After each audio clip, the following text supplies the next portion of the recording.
Universitária Goiânia, 870 AM. Música, informação e diversidade cultural. Emissora da UFG.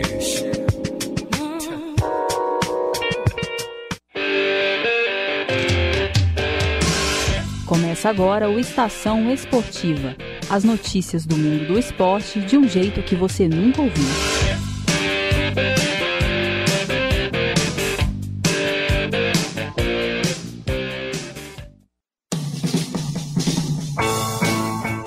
Muito boa noite a você, ouvinte, que está ligado na Universitária pelos 870 AM do seu rádio ou conectado pelo nosso site www.radio.ufg.br.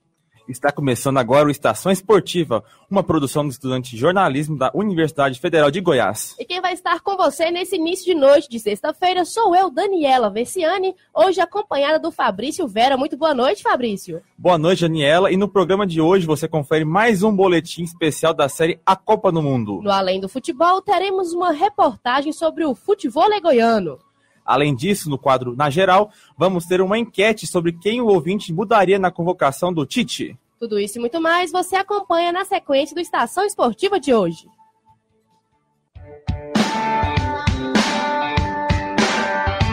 Futebol goiano.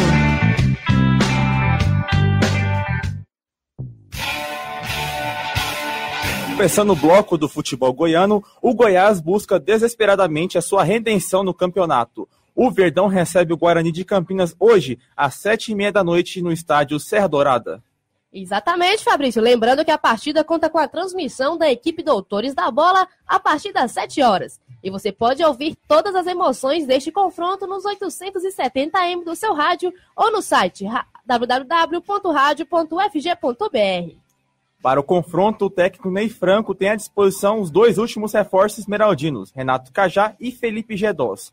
Outros que voltam ao time após lesão são o meia Léo Senna e o lateral direito Kaique Sá. Com essas novidades, o comandante do Verde vai fazer alterações no time titular. No gol, o contestado Marcelo Rangel continua na meta esmeraldina e a zaga é formada por Eduardo Brock e David Duarte. Os laterais vão ser Alex Silva pela direita e no lado esquerdo Breno assume a camisa 6. E os volantes do Verdão vão ser Léo Senna e Madison. E completando o meio, Renato Cajá vai estrear na armação. Pois é, Fabrício, e para fechar, o ataque do Goiás hoje vai ter uma mudança significativa. O outro estreante é Felipe Gedós, que vai atuar de falso 9, com Thiago Luiz e Carlos Eduardo atuando pelos lados. Lembrando que o Goiás precisa vencer hoje. A equipe esmeraldina ocupa a vice-lanterna do campeonato com 1 ponto. E o Verde ainda não venceu nenhuma partida que disputou no campeonato. E amanhã o Atlético Goianiense vai enfrentar a Ponte Preta em Campinas às 4h30 da tarde. E para o confronto, o Dragão deve ter mudanças. Para mais informações, confira o boletim do repórter Matheus Alves sobre o time campineiro. Boa noite, você ouvinte sintonizado no Estação Esportiva. Eu sou o Matheus Alves, estou aqui mais uma vez para falar sobre o Atlético, que joga pela 6ª rodada da Série B, amanhã lá em Bragança Paulista, no estádio Nabi Abichedi, contra a Ponte Preta. Isso porque a Ponte Preta perdeu mandos de campo pela briga no clássico contra o Guarani, e aí aproveitou para reformar o estádio Moisés Lucarelli. Já o Atlético, para a partida de amanhã, terá 3 desfalques em relação ao time que empatou por 0-0 com o Londrina na última rodada jogando em casa. O atacante Tito não joga, ele está com problema na justiça com o seu ex-clube Confiança. O meia Thomas Bastos também não joga porque pegou 2 jogos de suspensão pela expulsão contra o Coritiba na 2ª rodada, já cumpriu um jogo, e o zagueiro William Alves também não vai a campo contra a Macaca, isso porque está com a tendinite no joelho esquerdo. No lugar deles entram o Renato Kaiser, o Rômulo e também o Lucas Rocha. Com isso, o Atlético joga com mudanças. 3 volantes é a formação tática do técnico Cláudio Tencati, que explicou as mudanças de comportamento do seu time para esse jogo. O Lucas é um zagueiro que a gente já vem preparando, é um jogador que a gente entende que com os demais está num estágio um pouco mais avançado e adaptado ao sistema de jogo, então eu tenho plena confiança nesse atleta, virtude principalmente de recuperação rápida, antecipa bem, bom passe para a saída de bola. O Rômulo já foi titular né, por inúmeras vezes desde o goiano, então tem tido essa rotatividade, cabe como titular, digo até hoje que a concorrência entre ele e Bileu, como o próprio Fernandes, é grande, né, e na frente com o Renato é a mobilidade. Então a gente tem procurado melhorar a mobilidade da equipe, a velocidade do jogo, e é o que a gente vai estar procurando fazer, um Atlético mais rápido, mais envolvente. E o curioso entre a Ponte Preta e o Atlético para esse confronto é que a Ponte ainda não venceu em casa e o Atlético não venceu fora de casa. Então o técnico Cláudio Tencati também fala sobre essa disputa, essa tentativa de quebra de tabu pelos dois lados. Se você pegar as falas, né, tanto do treinador como dos jogadores da Ponte Preta, o foco deles está em cima disso a partir desse momento. Nós precisamos vencer como mandante. Né? Então, eles passaram a semana toda se cobrando, se estruturando e se exigindo ao máximo para que, como mandante, o resultado deles tem que ser diferente.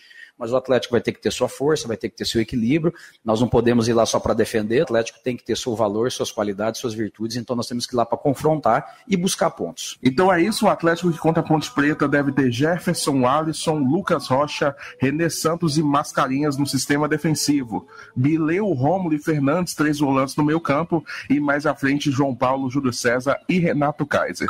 Aqui é Matheus Alves para o Estação Esportiva.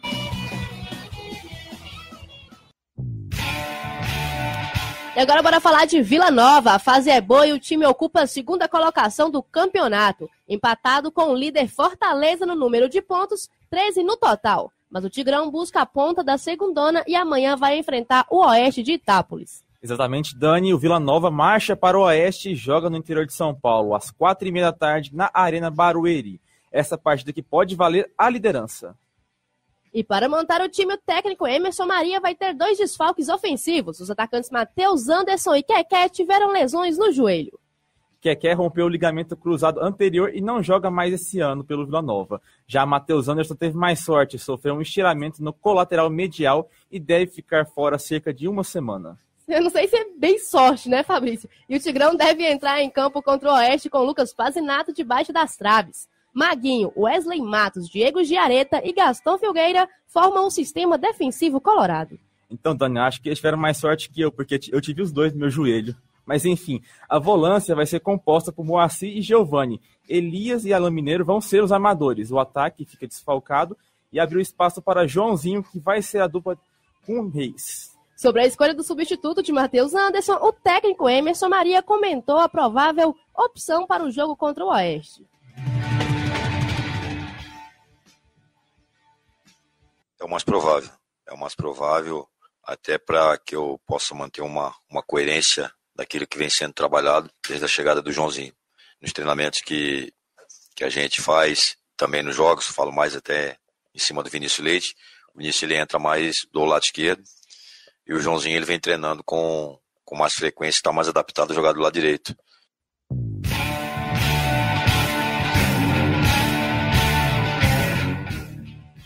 Por conta das lesões no setor ofensivo, a equipe colorada pode buscar no mercado mais opções ofensivas. Lembrando que o Tigrão também perdeu o atacante Lincoln, dessa vez por doping. Isso mesmo, Fabrício. E até o momento, no plantel vilanovense, o comandante Emerson Maria pode contar com 5 jogadores. São eles Ramon Reis, Sandes Neto, Vinícius Leite e Felipe Silva.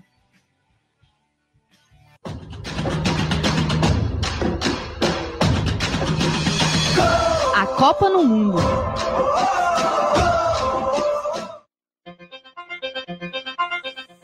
Ariba Dani, dando continuidade à série A Copa no Mundo, hoje você vai conhecer mais sobre o México. Para saber mais detalhes sobre esse país, confira o boletim de Marcelo Augusto.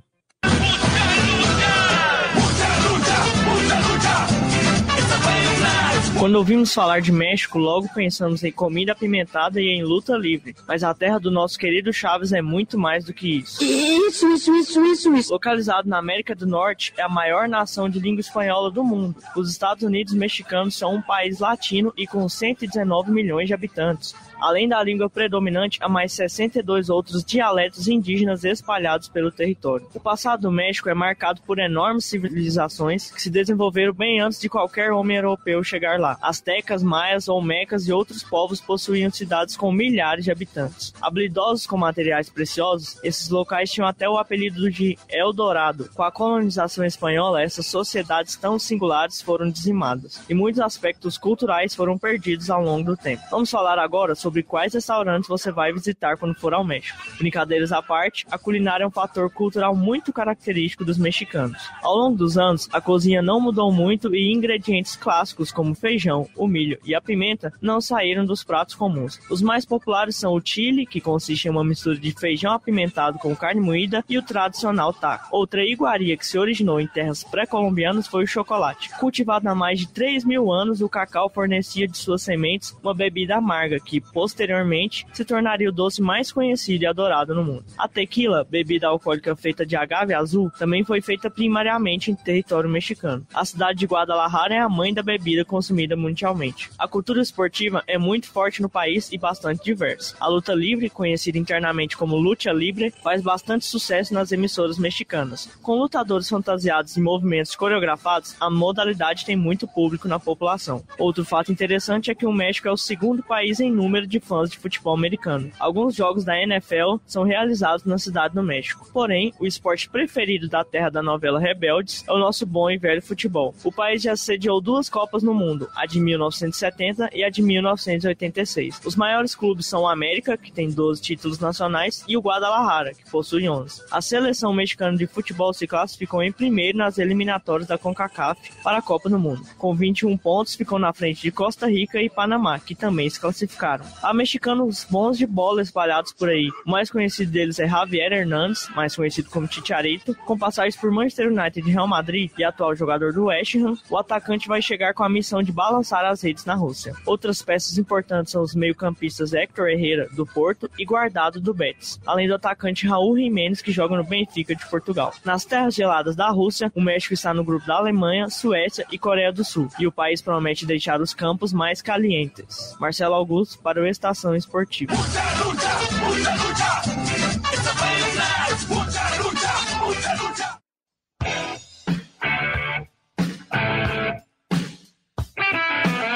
Brasileirão.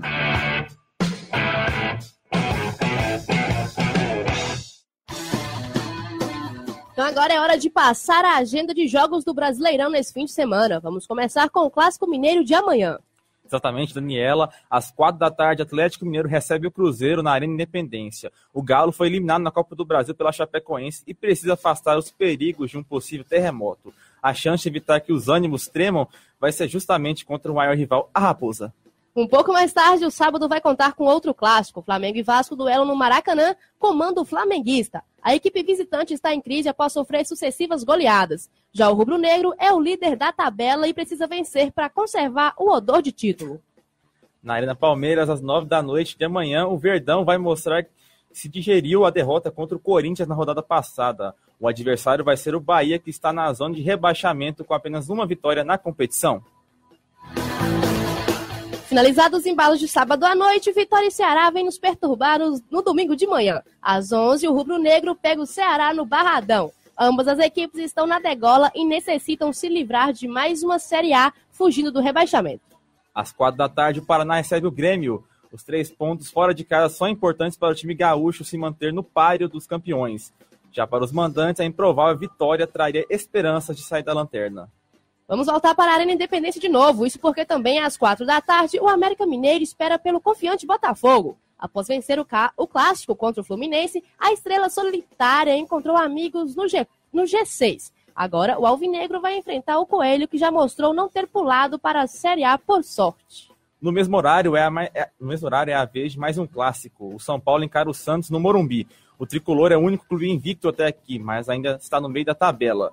O Peixe também anda tendo uma campanha mediana e vai ter o Sansão como uma alavanca para coisas melhores. E fechando a tarde do dia 20 de maio, o Sport tem como desafio bater um Corinthians extasiado com a goleada aplicada na Libertadores. O duelo pelo brasileiro vai ser na Arena Pernambuco e cabe aos mandantes evitarem um novo 7-2.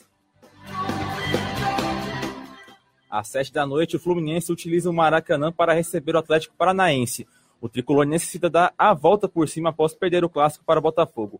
Enquanto isso, o time de Curitiba tem que readquirir a confiança depois da derrota no jogo de ida da Copa do Brasil contra o Cruzeiro. E para fechar a rodada, na segunda-feira, o Internacional encara a Chapecoense no Beira-Rio. O Colorado escapou de um resultado negativo no Grenal e agora busca impor um maior volume de jogo daqui para frente. A Chapecoense venceu o líder Flamengo e quer manter uma boa sequência.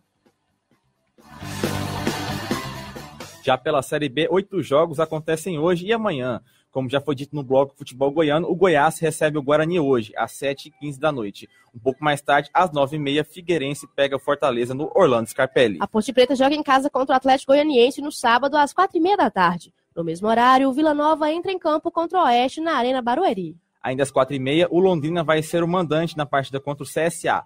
Ao mesmo tempo, Paysandu e São Bento trocam figurinhas no estádio do Curuzu, casa do time paraense. Algumas horas depois, às 7h30, o Boa Esporte recebe o Curitiba no estádio municipal de Varginha. Brasil de Pelotas e Sampaio Corrêa fecham a rodada às 9 da noite em uma partida sediada no Rio Grande do Sul.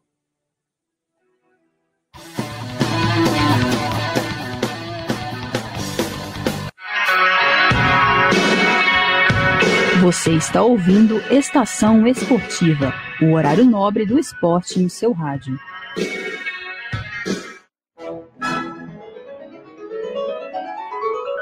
Passamos a apresentar Sala de Concertos. Um programa com 5 décadas de tradição na divulgação da música erudita em Goiás.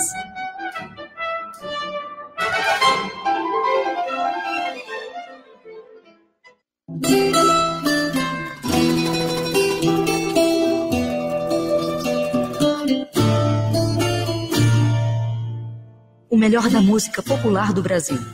Brasileiríssimas. Os grandes compositores, intérpretes e grupos que criam a identidade da música brasileira. Ritmos, canções e vozes que marcam a vida do Brasil. De segunda a sexta-feira, 8 da manhã. Universitária. Compromisso com a cultura brasileira.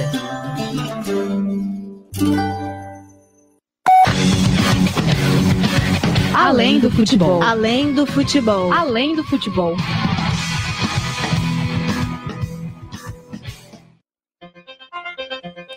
Neste fim de semana vai acontecer a primeira Copa Vila Nova Futebol Clube de Voleibol. Para saber mais sobre esse evento e curiosidades sobre a história do esporte, confira as informações na reportagem de Rawane Rocha.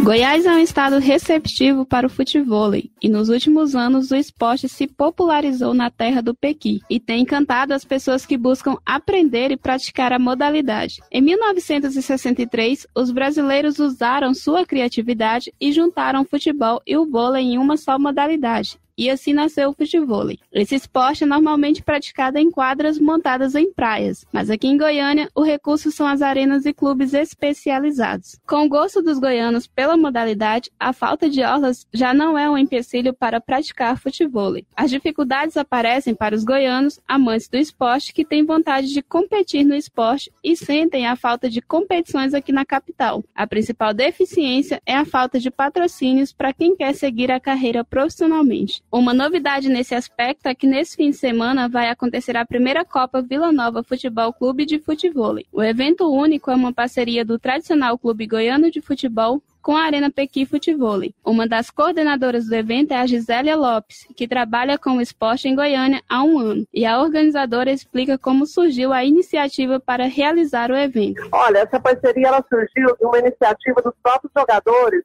que frequentam a Arena do Pequi Futevôlei. Eles já treinam aqui há muito tempo e eles são apaixonados pelo esporte e também apaixonados pelo Vila Nova. Então, eles fizeram a proposta para nós, o Renato e o Pedro, para fazer o evento do Vila Nova aqui. E aí eles buscaram uma autorização, né, de imagem do Vila Nova e o Vila Nova achou interessante.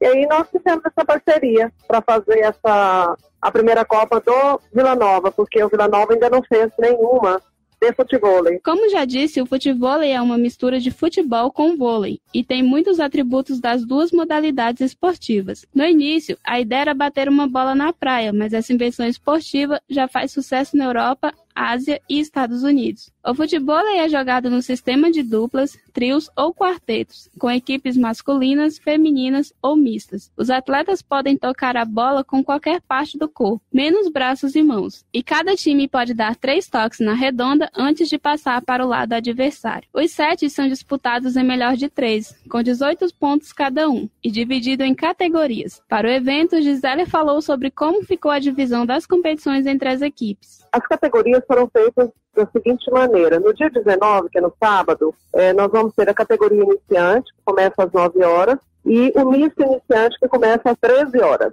Então, nesse mesmo dia, a gente faz essa categoria iniciante e o misto. E no domingo vai ser realizada a categoria C, com início às 9 horas, e a categoria A com B, com início às 14 horas. Então, nós dividimos em iniciantes no dia 19, no sábado, e categoria C e A com B no domingo. No ano passado, Goiânia foi sede de 2 competições de futevôlei, a Copa Bom Senso, que foi realizada no setor marista no mês de setembro, e também uma das etapas do Circuito Manacai, que é a segunda principal competição da modalidade no país. A Copa Vila Nova é um evento único e Gisélia Lopes comentou a importância da parceria com o clube para a visibilidade do futevôlei aqui em Goiânia. Esse evento, seja com o Vila Nova ou com outros clubes, para o esporte em geral, tudo aquilo que você faz através de uma parceria, eu acredito que ambas as marcas são bem divulgadas e ambas as marcas têm muito respeito público.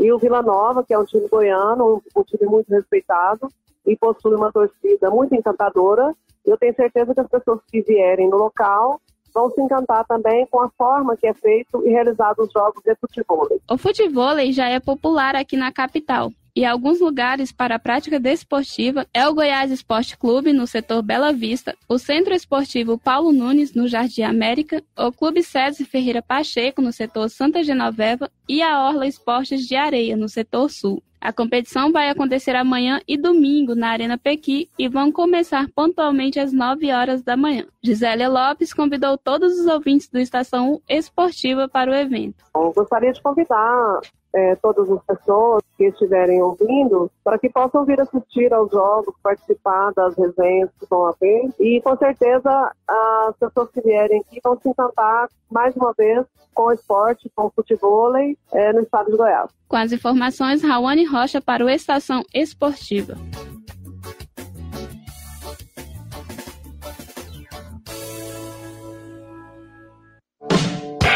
Na geral.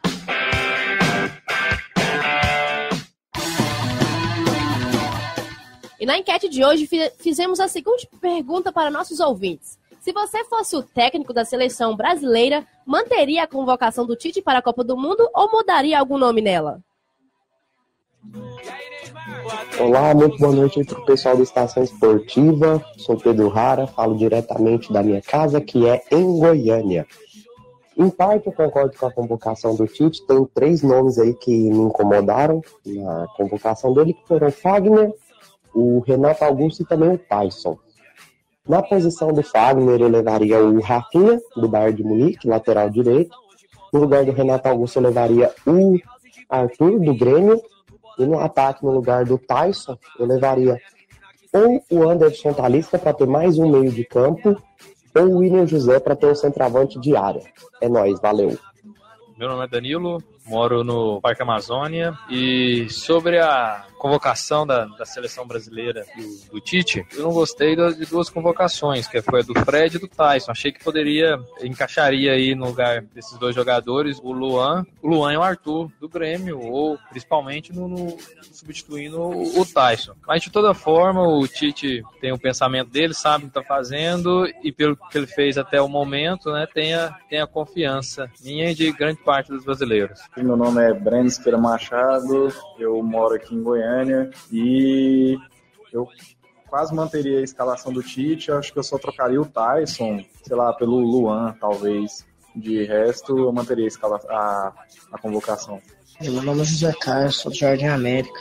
Gostei bastante da convocação do Tite. Não mudaria ninguém, exceto o Tyson, porque eu não conheço bem ele, não vi muito futebol dele, então não confio muito nele. Mas tomara que ele se mostre um excelente jogador para essa Copa. Meu nome é Rafael Morello, moro em 2022. E eu acho que o Tite errou em não convocar o Tom Brady do Patriots e o J.J. Watt do Texans.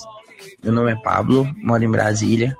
Bom, minha opinião sobre a convocação do Tite é que ele foi bem coerente com as escolhas, né? Ele convocou quem ele já vinha convocando. Só a dúvida na lateral direita, como ele falou que procurava grandes jogadores experientes, ele podia ter convocado o Rafinha no lugar do Danilo, que já tem muito mais rodagem de Europa. Eu sou o Gustavo Figueiredo, falo de Arenas, Minas Gerais, e se eu fosse o técnico da seleção brasileira, eu apenas trocaria 2 jogadores, Arthur e Luan do Grêmio, que não foram convocados. Eu trocaria pelos jogadores Tyson e Fred, que foram convocados. De resto, tudo certo. Boa sorte pro Brasil na Copa. Até mais.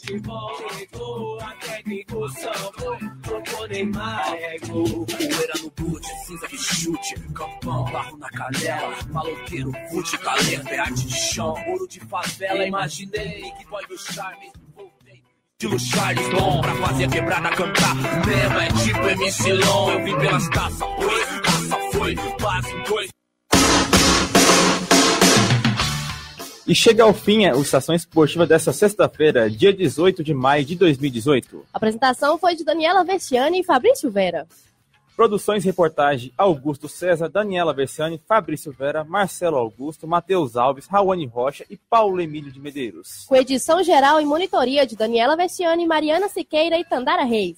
E a orientação do professor Ricardo Pavan, com direção geral de Márcia Boratti. Os trabalhos técnicos de hoje foram de Clóvis Henrique e Ana Cláudia Rezende. Estação Esportiva é produzido por estudantes de jornalismo da UFG. E para sugestões e participações, basta mandar uma mensagem em direct do Instagram, @Estação Esportiva, pelo e-mail estaçãoesportiva870@gmail.com ou ligar 35 21 19 36. Boa noite, ouvinte. Boa noite, Daniela. Muito boa noite para você, Fabrício, e muito boa noite para você, ouvinte. O Estação Esportiva volta na segunda-feira, às 6h30 da noite. Na sequência, você fica com o programa A Voz do Brasil pelo rádio e pelo site www.radio.ufg.br. Você acompanha a transmissão de Goiás e Guarani com a equipe Doutores da Bola.